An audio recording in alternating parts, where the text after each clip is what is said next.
Pipes. What's up, baby? Hey. What do you want to do? Papa Puppy Pals. You want to watch some Puppy Pals? Alright, well let's go do that first.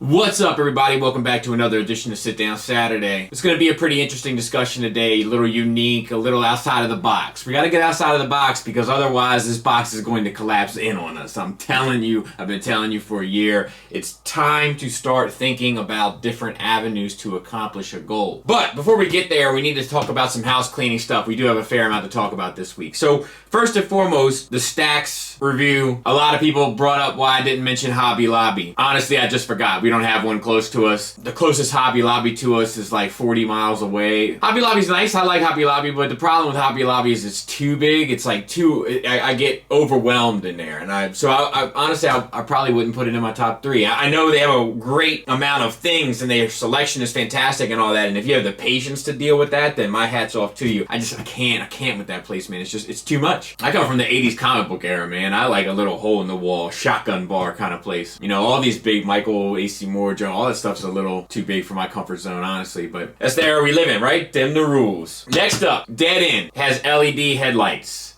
I didn't mention it. I forgot about it because I don't have them working. Like, I don't have the batteries in them or anything like that, and it just totally skipped my mind. So, they do. They have headlights, they light up and all that. It's a nice touch. It's why he's heavier than Drag Strip. It's why he's heavier than some of the other ones. Nice feature. Weird that he's the only one with it, but it doesn't really change my perspective on the toy. Still a recommend. It doesn't make me recommend it any more or less. A lot of people ask why Dead End is my favorite character, and I've answered this before, but, you know, there's new people coming in all the time. I get it. Stunticons are my favorite team, and the Dinobots are my second favorite team, and they're both my favorite teams for the exact same reason. They're about the team. I have a strong connection to being about the team. I value loyalty above everything else, and I love the fact that they're pretty much Dinobots first, Autobots second, or Stunticons first, Decepticons second. I just like that philosophy. I like that commitment to the crew. And then within that, Grimlock is my favorite Autobot, and Dead End is my favorite Decepticon, and I prefer Dead End ultimately because I just like his attitude.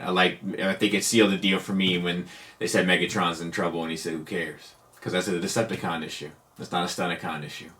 And it's Stunticon's first for that guy. And I dig that. The Fans Toys double standard conversation. I like that it got a conversation going. I like that it got some debate, and most people kept it very civil and all that sort of stuff. I like that. I like to see it. I see it in other Facebook groups and stuff, like it popping up and people having conversations about it. And I like that's awesome. That's what I live for. There does seem to be some discrepancy regarding the paint and all that stuff and X versions and all that. And maybe we can dig into that another day. To me, I'm not so much worried about a standard or what Takara is doing with a plus or whatever. I'm worried about, and worried is probably the wrong word, I'm thinking about what a company sets as a precedent and then living up to its own precedent. Sometimes it does, oftentimes Fans Toys does, but sometimes they do fall short. And when they do fall short, it's very disappointing because they set a precedent. And I'm critical of them when they do so. Fall short, that is. And I think that does it for today. I got another Skull Talk coming. I'll keep on track on Facebook. That's where I'll be posting the topic that I want you guys to kind of chip in on and sound off your opinions so that I can include as many as possible. It's a controversial subject as well, so be on the lookout for that.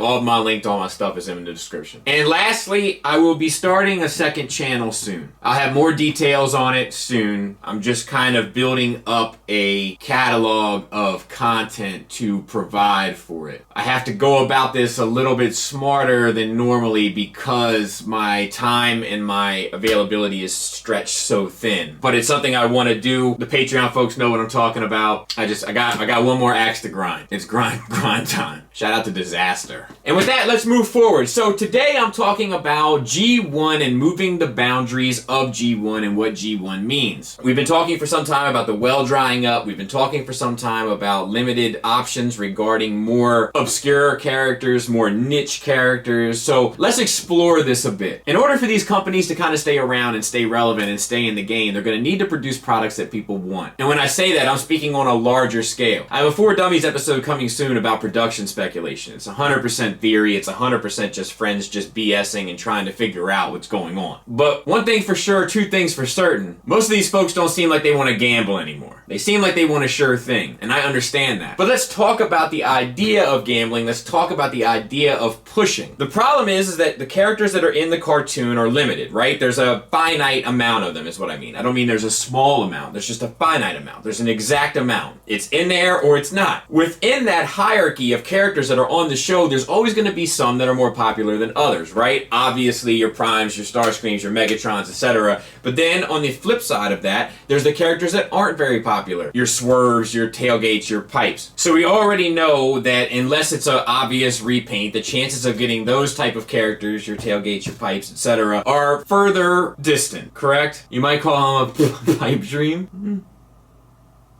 The more kids you have, the better you get at that, as a heads up. So the problem is creating original molds for characters that are more of a niche, less popular, or more obscure, right? But what could they do to supplement that, right? Because they have a checklist of all the characters that are in the show. And I mean, we even got a Skids. You know what I'm saying? So we've gotten some obscure stuff. We just don't know how it's sold. You got 2 molds out of it. There's little tricks of the trade in order to make that happen. But what could we do? And I guess the angle that I'm approaching, and I'm not saying it'll be successful, but the angle that I would be approaching first would be a reimagining of G1. Let me explain what I mean for those that are like, the last thing I want is another Prime. It's not what I'm saying. What I'm saying is taking toys that were never in the cartoon, imagining them as if they were in the cartoon, designing them as if they were in the cartoon, and then creating that product as supplementary. I'm not sure if it would work. I'm not sure. But I think it's worth a shot. So what am I talking about? Imagine a company, hopefully a good one, creating figures of the deluxe Insecticons. Venom, Chop Shop, Barrage, Ransack, of the Omnibots. Camshaft, Downshift, Overdrive. Consider a reimagined G1 Top Spin Twin Twist. Like, I would consider a lot of those. I'd have to take into account my available space and logistics, obviously.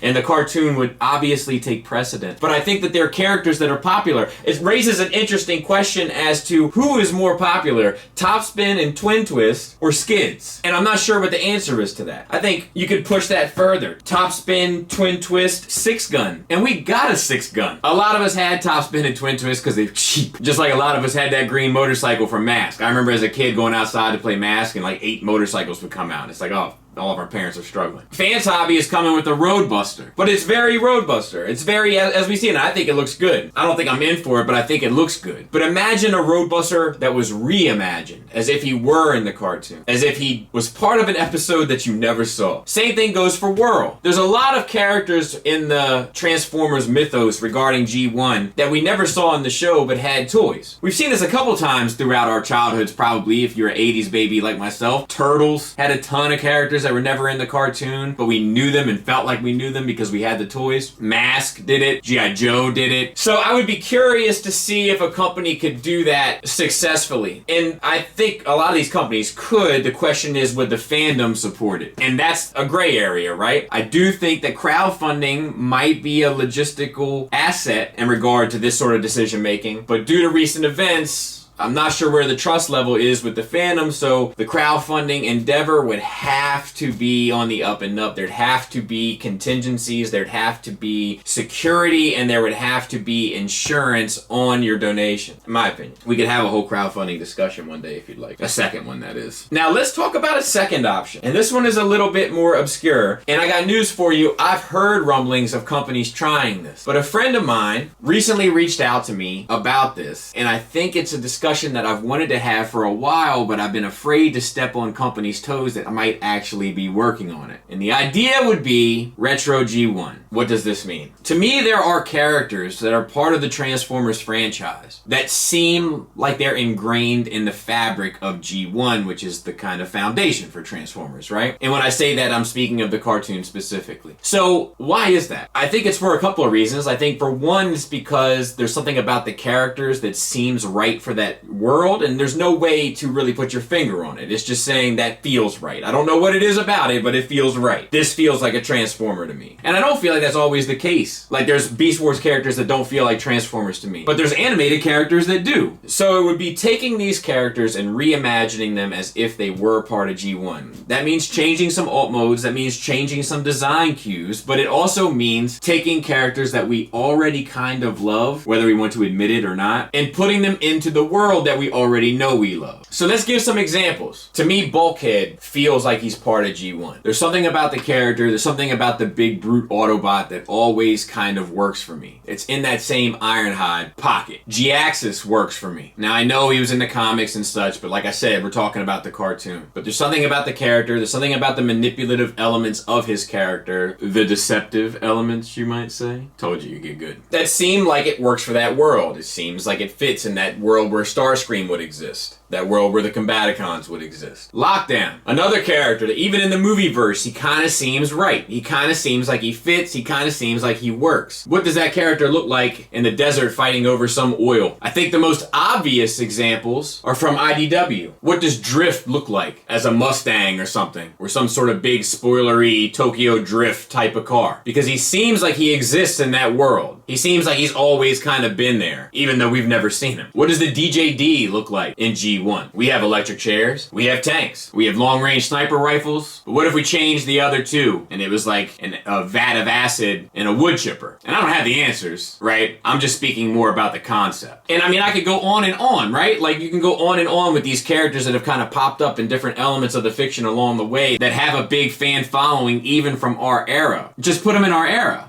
Give it a shot. Like I said, I'm no soothsayer, as it were, but a G1 inspired DJD set, I'm in. And then there's one other thing that I would bring up for this conversation, and that is the concept or idea of taking some of these third-party creations, original creation, and reimagining them in G1. And the one set that pops out to my mind, that's kind of something about the marketing, something about the rollout, something about the production, something about the packaging, feels like I've just missed it when it was in G1, and that's the Fans Project Glacier Bots. They would have my attention if they MP scaled that, and that's a total original creation, you know what I mean? I always felt like Predaking needed an adversary, and I know it was supposed to be Skylinks or whatever, but that never felt like a fair fight to me. It's like a slaughter. It was a firefight!